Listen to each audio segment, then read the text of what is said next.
जय भीम नमोबुद्धाय। बघूया आजचं बातमीपत्रक।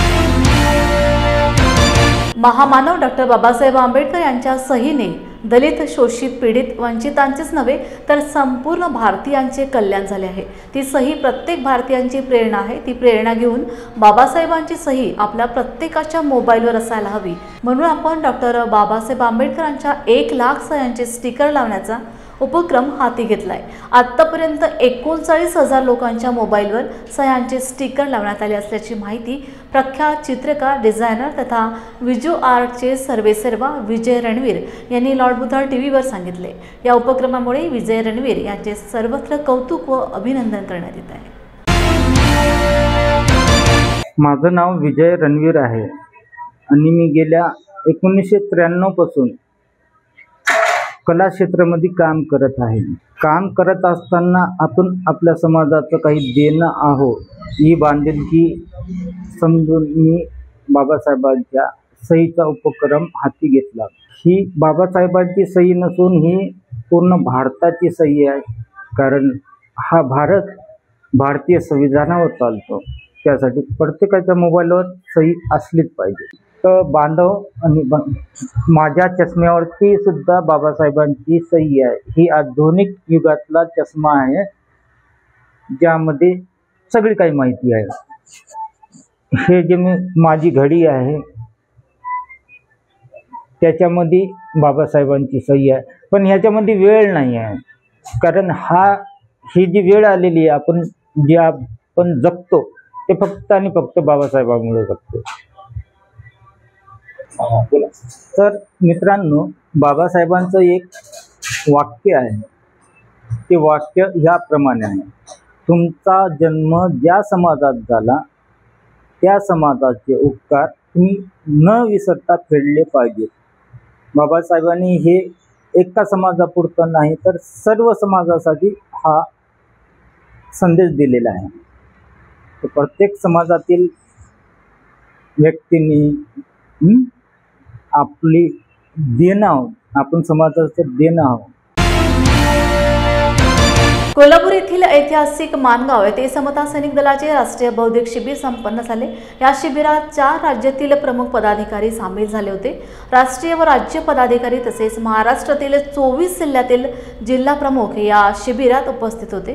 राष्ट्रीय अध्यक्ष आदरणीय अशोक खनाडे यांच्या अध्यक्षतेखाली शिबिराची सुरुवात झाली। 2 दिवस चाललेल्या या शिबिरात राष्ट्रीय कोर कमिटीचे प्रमुख मान्य अशोक टेंभरे, रमेश जाधव, राष्ट्रीय महासचिव प्राध्यापक डॉक्टर गुलाबराव राजे उपस्थित होते। तर या शिबिरात एकूण 10 महत्त्वाच्या तसेच जिव्हाळ्याच्या विषयांवर मार्गदर्शन झाले। समता सैनिक दलाचं राष्ट्रीय बौद्धिक प्रशिक्षण शिबिर सन्मानभूमी म्हणून प्रसिद्ध असलेल्या मानगाव येथील दीपक भोसलेंच्या फार्म हाऊसमध्ये दिनांक 16 आणि 17 ऑगस्ट 2025 या 2 दिवसाच्या दरम्यान होणार आहे। यामध्ये साधारणपणे समाजाला भेडसावत असलेल्या, समाजाला अत्यंत काळजीपूर्वक ज्यांचा विचार करावा लागेल अशा 10 विषयांच्यावरती चर्चा होणार आहे। यामध्ये भारतीय संविधानासमोरील आव्हाने, जनसुरक्षा कायद्याचे लोकांना होणारे तोटे, या देशातल्या तमाम सर्वहारा जनतेवरती होणाऱ्या अन्याय अत्याचाराविरुद्ध राजकीय धोरणांच्या विरोधातील काही भूमिका या ठिकाणी व्यक्त केल्या जाणार आहेत। आणि या प्रशिक्षण शिबिरामध्ये समाजाला एक बिनधास्त अशी भूमिका देण्याचा प्रयत्न या ठिकाणी केला जाणार आहे। समाजासमोरचे जे प्रश्न आहेत त्यावरती काय भूमिका घ्यावी याचा अंदाज समाजातील सर्वसामान्य लोकांना येत नाही। त्याचबरोबर समाजासमोर जात असताना समता सैनिक दलाच्या मार्शल्सनीसुद्धा ठोस भूमिका घेऊन जाता यावं यासाठी त्यांच्या प्रबोधनासाठी या शिबिराचं आयोजन केलेलं आहे। या 2 दिवसामध्ये 10 सत्रांच्यामध्ये 10 विषयांची चर्चा केली जाणार आहे आणि या 10 विषयांच्या चर्चानंतर शेवटच्या दिवशी 2 गटचर्चा घेतल्या जाणार आहेत आणि एक खुली संसद घेतली जाणार आहे। या खुल्या संसदेमध्ये पुन्हा एकदा नव्यानं लोकांच्या समोरील प्रश्न ससईच्या मार्शलच्या माध्यमातून मांडले जाणार आहेत। राज्यातील ऊस उत्पादक शेतकऱ्यांचा एक रक्कम FRP देण्याबाबत आता साखर संघाच्या खांद्यावर बंदूक ठेवून रडीचा डाव खेळत असल्याची टीका स्वाभिमानी शेतकरी संघटनेचे अध्यक्ष व माजी खासदार राजू शेट्टी यांनी पत्रकार परिषदेत केली। FRP बाबत राज्य शासन आता उच्च न्यायालयात जाणार असून स्वाभिमानी शेतकरी संघटना हस्तक्षेप याचिका दाखल करणार असल्याचं राजू शेट्टी यांनी पत्रकारांना सांगितलं. FRPची केस मी मुंबई उच्च न्यायालयामध्ये जिंकलेली होती. ती केस चालवण्याचं काम योगेश पांडे यांनी केलेलं होतं. आज प्रामुख्यानं ही पत्रकार परिषद घ्यायचं कारण जवळजवळ 3 वर्ष संघर्ष करून आम्ही तुकड्या तुकड्यानं मिळणारी जी FRP आहे ती वर्षानुवर्ष एक रकमी मिळण्याचा जो कायदा होता त्या कायद्याप्रमाणे मिळावी यासाठी मेहरबान उच्च न्यायालयाचा निर्णय घेण्यामध्ये आम्ही यशस्वी झालेलो होतो. आणि तो निर्णय झाल्यानंतर पुन्हा एकदा रडीचा डाव आता साखर कारखान्यांनी खेळायला सुरुवात केली आहे. वास्तविक पाहता आमची जी केस होती ती न्यायमूर्ती गिरीश कुलकर्णी आणि न्यायमूर्ती अद्वैत शेटना यांच्या बेंच समोर होती. 50 तास त्याच्यावर सुनावणी झालेली होती.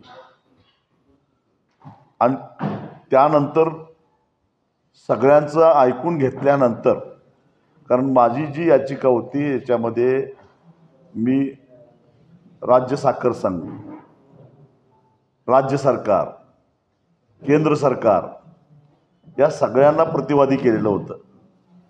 आणि त्यामुळे सगळ्या घटकांचं म्हणणं ऐकून घेऊन मग उच्च न्यायालयानं तुकड्या तुकड्यानं शेतकऱ्यांना ऊसाचे पैसे देणं हा शेतकऱ्यांच्यावर फार मोठा अन्याय ठरेल असं रिमार्क मारून निकाल दिलेला होता. आणि मला माहिती होतं की याच्यावर साखर कारखाने रडीचा डाव खेळणार. आणि म्हणून आम्ही सुप्रीम कोर्टामध्ये लगेच कॅव्हेटसुद्धा दाखल केलेलं होतं की याच्या स्थगितीसाठी ते जाऊ नयेत. आमच्या अपेक्षेप्रमाणे ते सुप्रीम कोर्टात गेले. त्यालाही जवळपास 1 महिना होऊन गेला. पण यांच्या अपीलची पात्रता एवढी की 1 महिना झाला तरी सुप्रीम कोर्ट त्याला हात लावायला तयार नाही, अशी स्थिती आहे. पण सुप्रीम कोर्टात तर आम्ही लढूच, पण दरम्यानच्या काळामध्ये त्यांनी केंद्र सरकारकडे जाऊन केंद्र सरकारला खोटं नाटक सांगून केंद्रीय अन्न नागरी पुरवठा मंत्रालयाच्या सेक्रेटरीना एक पत्र काढायला लावलं. शासन निर्णय नव्हे, लक्षात ठेवा, एक पत्र काढलं साधं. कारण केंद्र सरकारचा जो निर्णय होईल तो सगळ्या देशाला लागू असतो. यांनी एक पत्र साखर आयुक्ताला लिहायला लावलं की मागे ज्या त्या वर्षाच्या रिकव्हरीच्या आधारानं FRP ठरवावी. ते पत्र बघितल्यानंतर गेल्याच आठवड्यामध्ये मी स्वतः जाऊन संबंधित सेक्रेटरीना भेटलो, त्यांना पत्र दिलं आणि त्यांच्या लक्षात आणून दिलं की मार्च 2025चा मुंबई उच्च न्यायालयाचा निकाल मी तुम्हाला पाठवलेला आहे आणि तो निकाल तुम्ही जरा वाचा.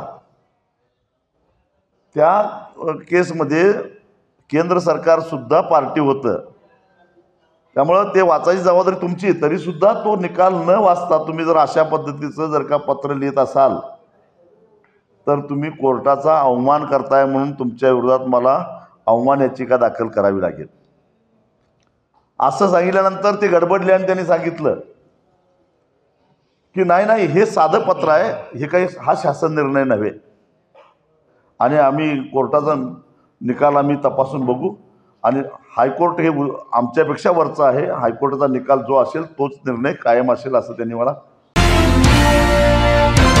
अभियांत्रिकी क्षेत्रात आपल्या कल्पकतेने, समर्पणाने आणि अथक परिश्रमाने महाराष्ट्राचे नाव संपूर्ण जगाच्या नकाशावर झळकवणारे महामार्गाचे शिल्पकार डॉक्टर अनिल कुमार बळीराम गायकवाड यांना लंडन येथे झालेल्या लोकमत ग्लोबल इनकमिंग कन्व्हेन्शन 2025 या भव्य सोहळ्यात लोकमत महाराष्ट्र रत्न पुरस्कार देऊन गौरविण्यात आले।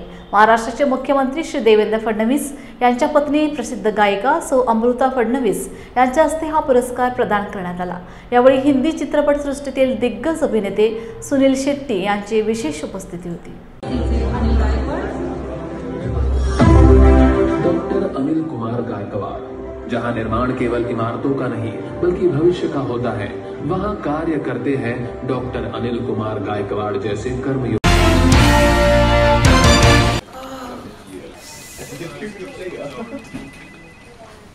बॉस ने मीटिंग बुलाई। क्या यार, आदमी की तकलीफ को तो समझो। बाहर बाहर उठो बैठो। जनाब, तकलीफ उठने बैठने की नहीं, तकलीफ बवासीर की है। बवासीर, फिशर, भगंदर, पाइलोनियल साइंस का आयुर्वेद तथा आधुनिक लेजर से उपचार। अभ्युदय पाइल्स लेजर हॉस्पिटल, लोहार समाज भवन के पीछे, महापुष्प सोसाइटी, शताब्दी नगर चौक से मनीष नगर रोड, नागपुर। कॉल और विजिट करें www.pilesfistulacure.com। कोल्हापूर जिल्ह्यात पूर परिस्थिती अगदीच बिकट होत चालली आहे। पंचगंगा नदी आता धोका पातळीवर पोहोचली आहे। राधानगरी धरणाचे स्वयंचलित 7 दरवाजे खुले झाले आहेत। रात्री 10 वाजता कसबा बावळे ते सी मार्गावर पाणी वाढल्यामुळे हा मार्ग बंद करण्यात आला आहे। तर पुणे बेंगलोर शिरोली येथील सेवा रस्त्यावर पुराचे पाणी आले। दरम्यान कंभी नदीच्या पात्रात आंघोळीसाठी गेलेल्या सर्जेराव कांबळे या शेतकऱ्याचा बुडून मृत्यू झाला आहे। तसेच सुतारवाड्यातील घरात पाणी आल्याने 9 कुटुंबातील 35 नागरिकांना अग्निशमन दलाच्या जवानांनी दसरा चौकातील चित्रदुर्ग मठात स्थलांतरित केले। दरम्यान जिल्हाधिकारी अमोल येडगे यांनी रात्री 11 वाजता पूरपरिस्थितीची पाहणी करून नागरिकांशी संवाद साधला आणि सर्वांना सावध राहण्याचा इशारा दिला आहे। कोल्हापूर जिल्ह्यामध्ये आज जी पावसाची नोंद झालेली आहे, काल पडलेल्या ज्या पावसाची नोंद आहे ती 65.5 मिलीमीटर एवढा पाऊस आज सकाळी 10 वाजता नोंद झालेला आहे। आणि काल जिल्ह्यामधल्या 43 मंडळामध्ये अतिवृष्टीची नोंद झालेली आहे। या पावसानुसार ज्या आपण मॉनिटर करतो त्या लेवलमध्ये राजाराम बंधाऱ्याची लेवल आत्ताची 12 वाजताची लेवल आहे ती 36 फूट एवढी आहे। इचलकरंजीचा जो बंधारा आहे, इचलकरंजी बंधाऱ्याची लेवल 57 फूट 2 इंच एवढी आहे। नरसिंहवाडीची लेवल 40 फूट 6 इंच एवढी आहे। तर या सर्व लेवल आपण मॉनिटर करत आहे। साधारणतः मागच्या 24 तासामध्ये राजाराम बंधाऱ्याची लेवल आहे ती 7 फुटांनी वाढलेली आहे। जी मुख्य धरणं आहेत, मुख्य धरणांमधला विसर्ग जर आपण पाहिला तर राधानगरी धरणामधून 11,500 क्युसेक्स एवढा विसर्ग सुरू आहे। दूधगंगा धरणातून आत्ता सकाळीच 20,000 क्युसेक्स एवढा विसर्ग सुरू करण्यात आलेला आहे। कोयना धरणातून 67,700 क्युसेक्स एवढा विसर्ग आत्ता आहे की जो थोड्या कालावधीने 75,000 पर्यंत करण्यात येणार आहे। आणि वारणा धरणातून 29,000 क्युसेक्स एवढा विसर्ग आहे। तर पडणाऱ्या पावसावरती आपण लक्ष ठेवून आहे। हवामान वेधशाळेचा जो अंदाज आहे तो आज आणि उद्यासाठी कोल्हापूर घाटामध्ये ऑरेंज अलर्ट आहे।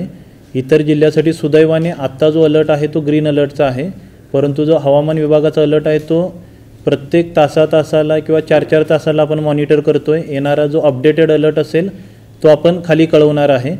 हवामान विभागाचा अंदाज, पडणारा पाऊस आणि धरणामधला जो विसर्ग, सध्याचा विसर्ग आणि प्रस्तावित विसर्ग लक्षात घेऊन आपण सर्व नियोजन करणार आहे। राजाराम बंधाऱ्याची इशारा पातळी आपली 39 फूट आहे। सध्याच्या पावसानुसार पुढच्या साधारणतः 6 ते 8 तासामध्ये इशारा पातळीपर्यंत कदाचित राजाराम बंधाऱ्याची पातळी पोचू शकते।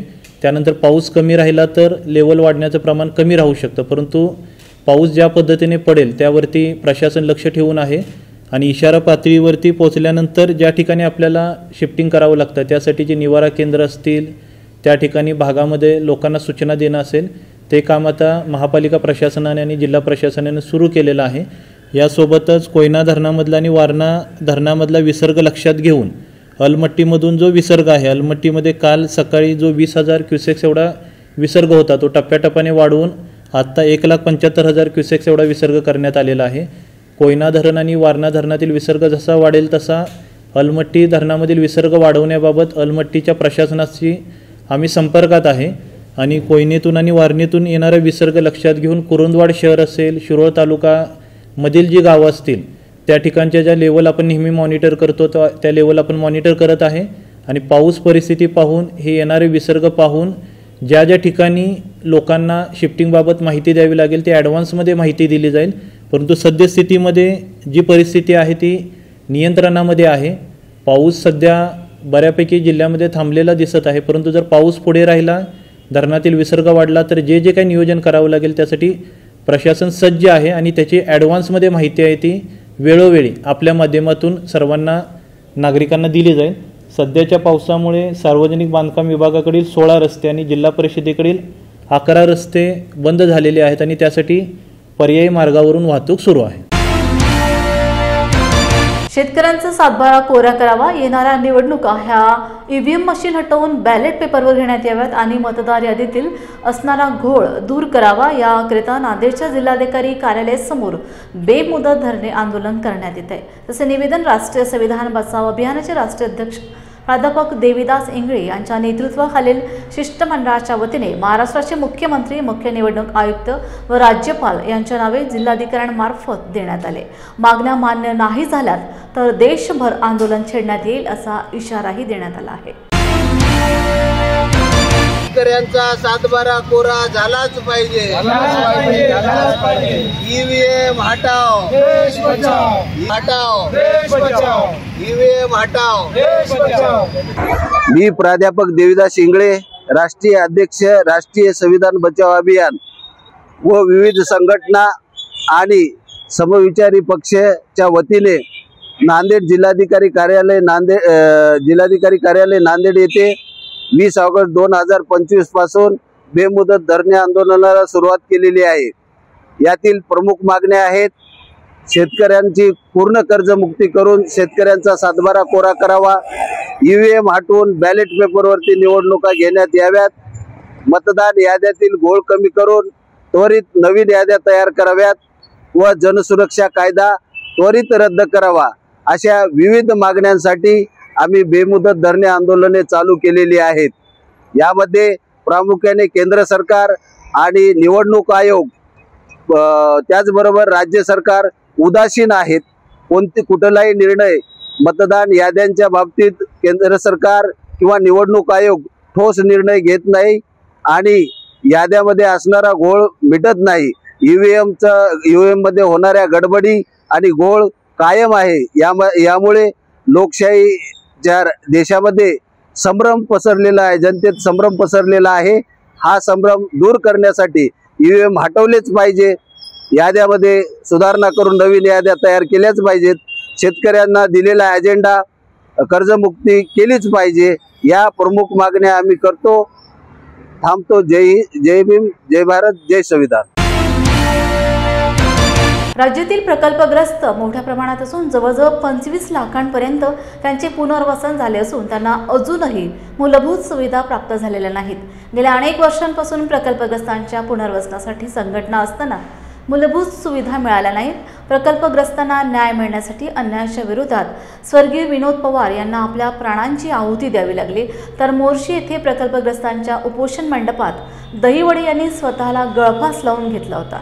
तरीही अद्याप शासनाला जाग आली नाही. त्याच अनुषंगाने आज अकोला जिल्हाधिकारी कार्यालयासमोर सुशिक्षित बेरोजगार प्रकल्पग्रस्त संघटनेचे नेते संजय धनाडे यांच्या नेतृत्वात स्वर्गीय विनोद पवार यांना श्रद्धांजली अर्पण करण्यासाठी व शासनाला जागे करण्यासाठी जिल्हाधिकारी कार्यालयासमोर निदर्शने करण्यात आली. विनोद पवार अमर रहे, अमर रहे, अमर रहे. विनोद पवार अमर रहे, अमर रहे, अमर रहे. विनोद पवार अमर रहे, अमर रहे. विनोद पवार अमर रहे, अमर रहे, अमर रहे. विनोद पवार अमर रहे. जय असो. प्रकल्पग्रस्त संघटनेचा जय असो. राज्य सुफलाम करण्यासाठी ज्या प्रकल्पग्रस्तांनी आपल्या शेत जमीन घरत्याग दिले अशा प्रकल्पग्रस्तांच्या वतीने आज काल परवा झालेल्या विनोद पवार यांच्या जलसमाधीनिमित्त आज जिल्हाधिकारी अकोला कार्यालयासमोर आम्ही त्यांना श्रद्धांजली वाहत आहे. आणि या प्रसंगी आम्ही शासनाकडे मागणी करत आहे की मोर्शीतील दहिवळे आणि जी-गाव प्रकल्पातील विनोद पवार यांच्या कुटुंबांना आर्थिक मदत आणि त्यांच्या कुटुंबातील प्रत्येक एकाच नोकरीत सामावून घेण्यात यावी, यासाठी आज आम्ही विनोद पवार यांच्या श्रद्धांजलीपर कार्यक्रमाचं आयोजन सुशिक्षित बेरोजगार प्रकल्पग्रस्त संघटनेच्या वतीने जिल्हाधिकारी कार्यालयासमोर आयोजित केलेलं आहे. बुलढाणा तालुक्यातील किनवडा या गावात जिल्हा परिषद उर्दू प्राथमिक व हायस्कूल असे वर्ग 1 ते 10वी पर्यंत शाळा असून या शाळेवर शिक्षकांची कमतरता असल्याने विद्यार्थ्यांचे शैक्षणिक नुकसान होत आहे. अनेक वेळा जिल्हा परिषद प्रशासनाकडे शिक्षकांसाठी मागणी करूनही या मागणीकडे शिक्षण विभागाने दुर्लक्ष केल्याचे दिसून येते. या कारणाने आणि विद्यार्थ्यांचे शैक्षणिक नुकसान पाहता शाळेच्या व्यवस्थापन समितीने आज बुलढाणा येथील जिल्हा परिषद CEO यांच्या दालनात समोरच विद्यार्थ्यांची शाळा भरवली. यावेळी जोपर्यंत शिक्षक मिळत नाही तोपर्यंत येथून उठणार नसल्याचा इशारा शाळा व्यवस्थापन समितीने दिला आहे. सध्या ही आंदोलनं सुरूच आहेत. हम जिला परिषद उर्दू हाई स्कूल किन्होला से आए हैं। मेरा नाम आलिया अंजुम इरफान खान है। मैं 10th क्लास से हूँ। हम हमारे तालीम हक मांगने के लिए आए हैं। हमें 2017 से मैथ और साइंस के टीचर नहीं है और हम चाहते हैं कि हमें टीचर चाहिए। हमें तमन्ना है कि हम तालीम हासिल करें, लेकिन हमारे यहाँ पर 2017 से टीचर नहीं है और हमें 9, 10 के लिए भी टीचर नहीं है हमारे पास में। मैं 10th क्लास की जानिब से जोया परवीन शेख शकीर बात कर रही हूँ। मैं चाहती हूँ, हम डोंगरशोली से पढ़ने के लिए आ रहे हैं, लेकिन हमारे पास इंग्लिश का टीचर भी नहीं है और मैथ का अभी आए, लेकिन हम चाहते हैं कि हमें एक अच्छा से अच्छा टीचर चाहिए मैथ और इंग्लिश के लिए। जमीर खान, जिला परिषद उर्दू प्राथमिक और माध्यमिक स्कूल किनोला से यहाँ आए हुए हैं हम। हमारे यहाँ 1 से 10 क्लास तक स्कूल है सर, लेकिन 2017 से 9, 10 को अभी तक शिक्षक नहीं मिला। हमने लोक वर्गनी में से चला है और सर 2017 बाद से हमारी साइंस और मैथ की जगह इन्होंने बैन करी थे अधिकारी लोगों ने। तो जब से साइंस मैथ का भी टीचर नहीं हमारे पास 6 से 8 को, और अभी 2 महीने से सर हमारे यहाँ पर भाषा टीचर भी है जो आसिफ सर करके थे, उनका प्रमोशन हो चुका है सर। तो सर 6 से 10 की इतनी दयनीय अवस्था चालू है हमारी कि हम बता नहीं सकते सर। अभी 60 बच्चे आए हुए हैं सर यहाँ पर, और ये बच्चों के साथ डोंगरशोली के भी 15-20 बच्चे हमारे यहाँ शिक्षण तालीम हासिल करते हैं सर। यानी 2 गांव के बच्चों का नुकसान हो रहा है सर टीचर के अभाव से। तो हम अभी सीओ सर के दालन में आए हुए, और जब तक हमको शिक्षक नहीं मिलते सभी विषयों के, जो स्कूल ही भराएंगे सर यहाँ पर, तब तक यहाँ से उठेंगे नहीं सर। क्या हुआ बहू? माँ, पाइल्स की बहुत तकलीफ हो रही है। तो तुम गुदरोग सर्जन के पास क्यों नहीं गई? देखो, जैसे हार्ट के लिए हार्ट स्पेशलिस्ट, ब्रेन के लिए ब्रेन स्पेशलिस्ट, तो पाइल्स के लिए पाइल स्पेशलिस्ट क्यों नहीं? स्त्री हो या पुरुष, टॉयलेट में तकलीफ केवल पाइल्स ही नहीं, और भी कई प्रकार के गुदरोग तथा कैंसर भी हो सकता है। इसीलिए इसकी प्रत्यक्ष जांच जरूरी है। ठीक है माँ, पर जांच के लिए हम जाएंगे कहाँ? वही काले आयुर्वेदिक पाइल्स हॉस्पिटल में। लेकिन माँ, प्रेगनेंसी में पाइल्स की दवाइयाँ? प्रेगनेंसी में आयुर्वेदिक दवाइयाँ सुरक्षित होती है। जनहित में जारी काले आयुर्वेदिक पाइल्स हॉस्पिटल, औषधि चिकित्सा तथा सर्जरी ट्रीटमेंट उपलब्ध। हमारा पता उमरेड रोड, दिघौरी बस स्टॉप के पास, नागपुर। अधिक जानकारी के लिए वेबसाइट पर जाएं kalepileshospital.com। छत्रपती संभाजीनगर महानगरपालिका व swimming association of Chhatrapati Sambhajinagar यांच्या संयुक्त विद्यमाने महागेम स्विमिंग असोसिएशनच्या वतीने आयोजित जलतरणिका स्पर्धेत नांदेडच्या 15 पैकी 12 विद्यार्थ्यांनी गोल्ड मेडल जिंकून घवघवीत यश संपादन केले आहे। 50 मीटर फ्रीस्टाईल व 100 मीटर फ्रीस्टाईलमध्ये मुकेश कबनुरे प्रथम, 50 मीटर ब्रेस्ट स्ट्रोकमध्ये प्रथम व 100 मीटर फ्रीस्टाईलमध्ये ऋषिकेश बेंबळे हा प्रथम आला, तर अशरान शेख हा 50 मीटर फ्रीस्टाईलमध्ये तृतीय व 50 मीटर बेस्ट स्ट्रोकमध्ये तृतीय आला असून, तसेच 200 मीटर फ्रीस्टाईलमध्ये हर्षवर्धन भंडारी, आनंद चिंचोरे, वेदांत क्षीरसागर, वंश पुजारी, सर्वेश कदम, हरविंदर सिंग, फेते सिंग हे विद्यार्थी तृतीय आले आहेत। या कार्यक्रमाचे आयोजन पालकांच्या वतीने डॉक्टर गणेश कदम, उमाकांत बेंबडे, आनंद देशमुख, श्रीराम मोगले यांनी केले होते। नांदेडचे विद्यार्थी जे आहेत हे आता नुसते विद्यार्थी राहिले, ते जलतरणपटू झालेत आणि त्यांच्या सगळ्या तयारीचं श्रेय इथले जे प्रशिक्षक आहेत, म्हणजे अगदी NIS झालेले योग्य प्रशिक्षक संघर्ष कांबळे असो, मयूर केंद्रे असो किंवा सर्वात अनुभवी असे राजेश सोनकांबळे सर असो। क्या शांताराम संगने जल तरनी का इसमें जो तैरते हैं सभी स्विमिनर और इनके गुरु जैसे कि राजेश सोनकांबळे सर, संघर्ष सर, मयूर केंद्रे सर, इनके पास जो जितने भी बच्चे सीखते हैं सब औरंगाबाद गए से औरंगाबाद में जो मतलब गोल्ड मेडल, ब्रास मेडल जो लेकर आई है, इनकी मेहनत और सवेरे उठकर जो सवेरे जल्दी आकर जो मेहनत करते हैं उस मेहनत के और इनके पेरेंट्स के लिए सभी के लिए बहुत बड़ा अभिनंदन और बहुत खुशी होती है कि सब आते हैं, इसी तरह ये आते हैं और हमारे राज्य का और हमारे देश का आगे से आगे नाम बढ़ाए। मी राजेश सोनकांबळे, कैलासवासी शांताराम सगने जलतरणी के वर मनपा वर मी प्रशिक्षक म्हणून काम करत असतो आणि माझे सहकार्य माझा मुलगा संघर्ष सोनकांबळे व सहकार्य मयूर केंद्रे हे सातत्यानं सकाळी 5 वाजल्यापासून मुलांचा सराव घेत असतात। त्यांचंच हे फळ आम्हाला संभाजीनगर इथं स्पर्धा झाल्या, त्या स्पर्धेमध्ये कमीत कमी 12 ते 13 मेडल गोल्ड, सिल्वर, ब्रॉन्झ असे प्राप्त केले। राज्य नियोजन मंडळाचे अध्यक्ष व आमदार राजेश क्षीरसागर हे स्वतःच्या खाजगी क्रमांक MS09F3784 गाडीवर पोलीस स्टिकर लावून फिरत आहेत। हे बेकायदेशीर असून या गाडीतून अनेक बेकायदेशीर अवैध धंदे चालू असण्याची शक्यता आहे। पोलिसांनी चौकशी करून त्यांच्यावर गुन्हा नोंद करून या स्कॉर्पिओचा कुठे वापर झाला याची CID मार्फत चौकशी करावी अशी मागणी शिवसेना उभाटा पक्षाचे जिल्हाध्यक्ष रवी किरण इंगवले यांनी पत्रकार परिषदेत केली आहे। हा इंडियन पिनल कोडनुसार 100% गुन्हा आहे। यांनी जो गुन्हा केलेला आहे तो स्वीकारावा। पोलीस प्रशासनाने आजपर्यंत ही गाडी किती वर्ष फिरली, कुठं फिरली, या गाडीतून कोणते गुन्हे झालेत का, या गाडीतून कुठे दरोडा घातला का, या गाडीतून कुठं खंडणी वसूल केली का, पोलीस लिहिलेले बोर्ड लावून याची चौकशी पूर्णपणे करावी। राजेश क्षीरसागर यांनी जो गुन्हा केलेला त्यांच्यावर गुन्हा दाखल करून घ्यावा आणि त्यांचा ताफा ताबडतोब काढून घेऊन त्यांना पदभार मुक्त करावं। हा त्यांची पात्रता राहिलेली नाही। कोल्हापूर शहराचे आणि कोल्हापूर जिल्ह्याचे राजेश क्षीरसागर नावाचे नवीन आका तयार झालेले आहेत आणि त्या आकाला राज्य सरकार पोचतं का, राज्य सरकार प्रोटेक्शन देतं का, हा प्रश्न आहे माझा। राज्य सरकार उत्तर देऊ शकत नाही कारण मी कागदोपत्री बोलतो। मी पुराव्यानिशी राजेश क्षीरसागर यांच्यावर आरोप केलेला आहे, त्या आरोपाचं ते खंडन करू शकत नाही। भारतीय संविधानानुसार स्वतःची प्रायव्हेट गाडी मी ताफ्यामध्ये वापरू शकतो, पण पोलीस नावाचा बोर्ड लावायची परवानगी मलाच नव्हे, या भारत देशात कोणालाही नाही।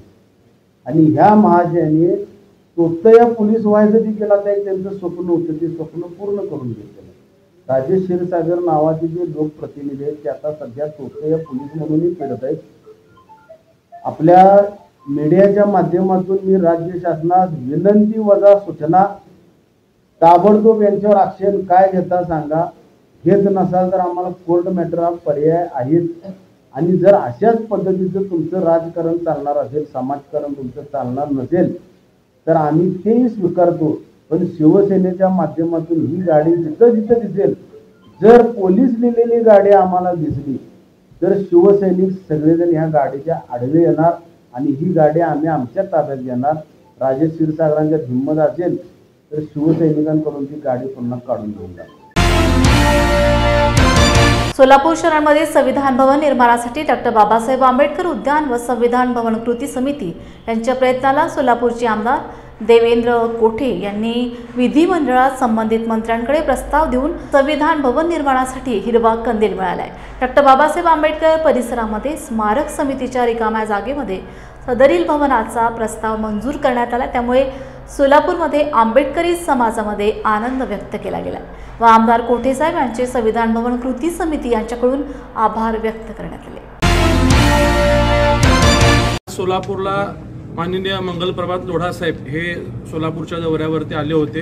डॉक्टर बाबासाहेब आंबेडकर चौकाच्या पुतळ्याच्या पाठीमागची जी नॉर्कोड प्रशालेत ती जागा आहे, ती जागा उद्यानासाठी यापूर्वी मिळालेली आहे, परंतु त्या ठिकाणी संविधान भवनची निर्मिती व्हावी यासाठी संविधान भवन कृती समिती सातत्याने पाठपुरावा करत होती. मी शहर मध्येचा आमदार झाल्यानंतरनं कृती समितीचे सर्व लोक मला येऊन भेटले आणि त्या अनुषंगाने लोढा साहेबांच्या खात्याकडे मी सातत्याने पाठपुरावा करत होतो. त्याचे सगळे प्रस्ताव मंत्रालय स्तरावरून खाली इकडे सोलापूरला आले होते आणि एक सकारात्मक प्रतिसाद या खात्याने देत मंत्रालय स्तरावरती फाईल पुन्हा गेलेली आहे.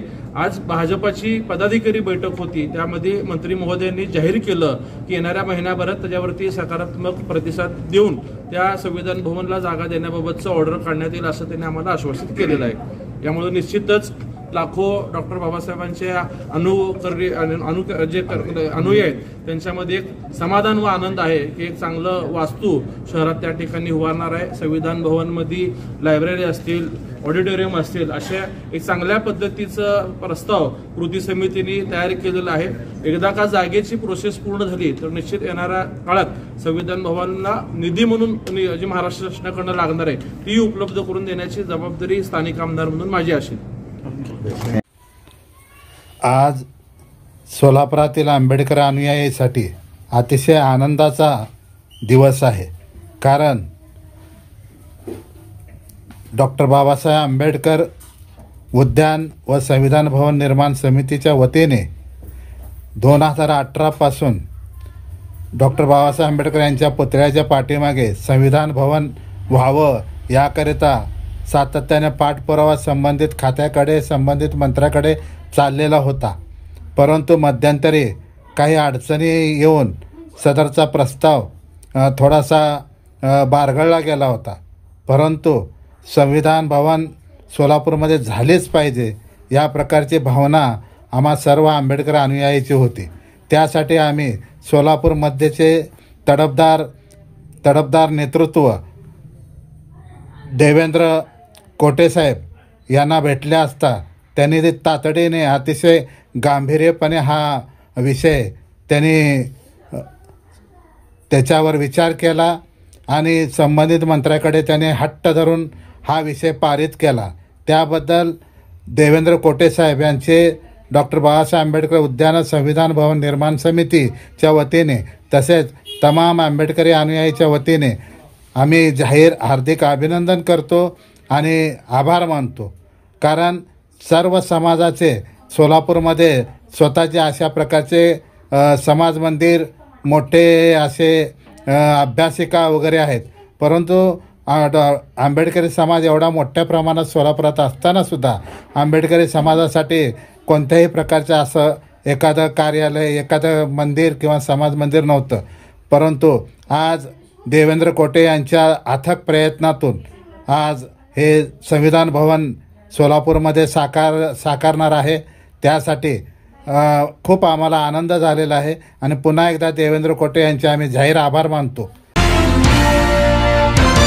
मलकापूर जिल्हा बुलढाणा येथे महाकवी वामनदादा कर्डक फाउंडेशन मलकापूरच्या वतीने महाकवी वामनदादा कर्डक व गीत गझल गान सम्राट प्रतापसिंग बोदडे यांच्या संयुक्त जयंतीचा कार्यक्रम समतेचे निळे वादळ या सामाजिक संस्थेचे संस्थापक अध्यक्ष माननीय अशांतभाई वानखेडे यांच्या अध्यक्षतेखाली मलकापूर येथील महेश भवनात मोठ्या उत्साहात पार पडला. या कार्यक्रमाचे प्रास्ताविक लॉर्ड बुद्ध टीव्हीचे प्रतिनिधी हिवराडे यांनी केले, तर यावेळी अनेक गायक गायकांनी आपल्या गीताद्वारे सामाजिक प्रबोधन केले. आज या जयंतीच्या निमित्ताने मी उपस्थित सर्व कलावंतांच्या वतीने, उपस्थित बांधवांच्या, बंधू भगिनींच्या वतीने विनम्र अभिवादन. खरं पाहिलं तर बाबासाहेब आंबेडकरांचा विचार शेवटच्या माणसापर्यंत पोहोचवण्याचं काम हे कलावंतांनी केलं. समाजाला वैचारिकदृष्ट्या सुदृढ करण्याचं काम हे कलावंतांनी केलं आणि हे करत असताना कलावंत मात्र दुबळाच राहिला. ज्या समाजाला सुदृढ करण्याचं काम कलावंत करतात त्या समाजाने कलावंतांना सुदृढ करण्याचं काम अजूनपर्यंत केलेलं नाही. ही खंत असली तरी आपल्याला काय मिळते, आपण काय मिळवतो, यापेक्षा बाबासाहेबांच्या विचारांसाठी समर्पित जीवन जगणारे कलावंत हे खऱ्या अर्थानं बाबासाहेब आंबेडकरांच्या चळवळीचे भाष्यकार आहेत। वामनदादा, प्रतापसिंहदादा यांनी आपली उभी हयात बाबासाहेबांचा विचार, समतेचा विचार, बंधुभावाचा, न्यायाचा विचार या देशाच्या मातीत रुजवण्याचा प्रयत्न केला। बाबासाहेबांचा विचार हा सर्व जाती धर्माच्या माणसांपर्यंत कलेच्या माध्यमातून, गायनातून, कवित्वातून त्यांनी प्रसारित केला। ही साधी गोष्ट नाही, एक मोठी चळवळ या लोकांनी, कलावंतांची उभी केली। आणि म्हणून बाबासाहेब म्हणायचे की कलावंत माझ्या अनेक भाषणांपेक्षा वामनदादांचं एखादं गाणं हे अतिशय प्रभावी असते। लोकभाषेमध्ये या लोकांनी आपलं कवन केलं, गायन केलं आणि त्यातूनच जनमानसाचं प्रबोधन केलं। आज समाजामध्ये नेतृत्वाची पोकळी निर्माण झाली आहे।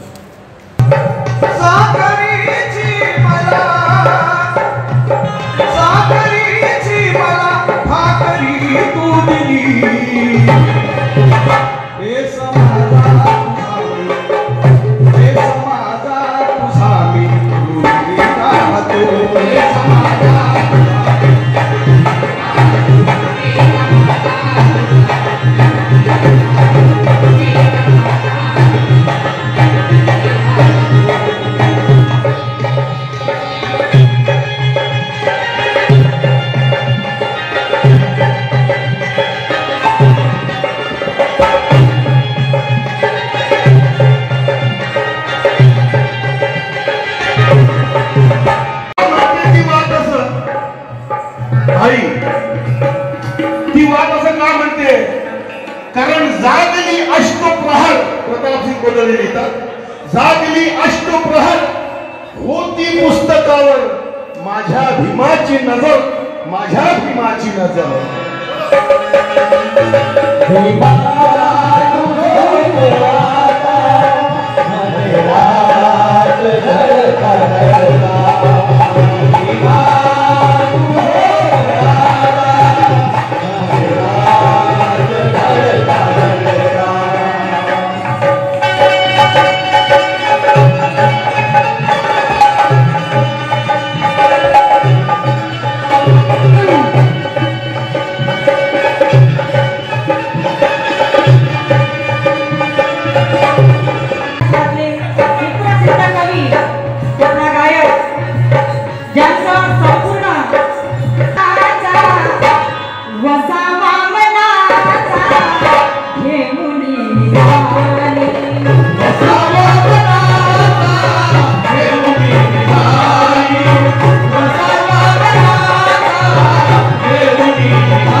जय भीम इंडियाच्या बातमीपत्रात वेळ झाली इथेच थांबण्याची। पुन्हा भेटूया ताजा घडामोडी घेऊन। जय भीम।